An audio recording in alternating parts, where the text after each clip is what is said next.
Hello, hello guys! Nandito na naman po tayo ngayong gabi. Madaling araw pala sa Dubai at mag-uumaga na sa Pilipinas.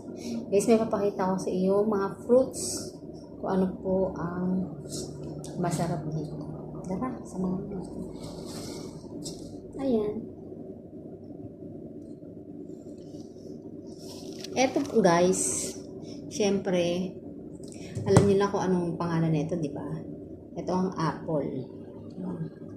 Siyempre, meron din tayong mangga.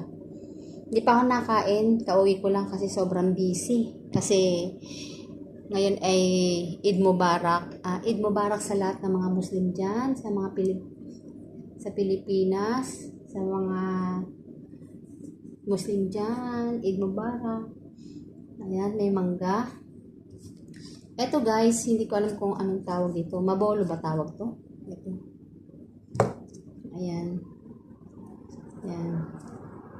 Hindi ko alam kung anong tawag dyan. Siyempre, ito ang peras ng Dubai. Ayan. Peras ng Dubai. Peras. Ito, hindi ko talaga alam pangalan nito. Kung ano to. Ayan. Comment nyo lang kung ano pong tawag dito. Nakalimutan ko. Nakakatuwa naman, no? Tignan nyo.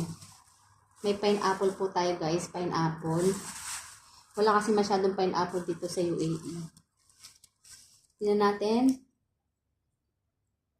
From Philippines. Oh, ayan, oh.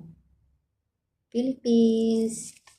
Product ng Pilipinas. Ayan, ang ating pineapple. Ay kakain tayo ngayon at ito ay iuulam ko sa aking adobo. Wow, ang sarap ng pineapple. Nakarating ng UAE. Bye. Thank you for watching. Guys, nagluto tayo ng pasta.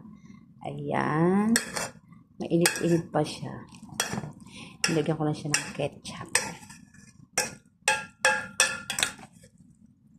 Ito na ngayon ang aking tanghalian. Hindi ako nagluto ng kanin. Tama na to. Akala ko, eto lagay ko sana Bicol Express pala to. Okay na. Eto na lang. Okay na to kasi ayoko naman kumain ng manok. Ayoko naman kumain ng kanin. Tsaka bilhin na ako ng tinapay. Okay na to, pang tanghalian ko kahit ano. Hindi kasi ako nakadaan ng grocery kagabi para bumili ng carrots, mga ganyan. Saka napapagod na rin ako magluto. Okay na to, ketchup lang. O spaghetti na rin to. Ito ang madali ang luto.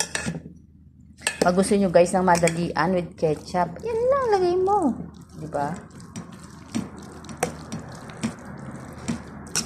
Haluin na natin. Okay na to sa sinura. Ganyan lang yan guys. Kaya pag kayo ay walang panglahok, gawin lang ganun nyo. Ketchup lang. Lagyan mo yung cheese, pwede na. Bye. Thank you for watching. Tips for para makatipid. Hello guys. Kain tayo ng bulalo. Bulalo ba tawag dito? Bulalo na puro buto-buto na bulalo. Siyempre, kauwi lang natin tayo kumain. Let's eat! Sarap ng bulalo.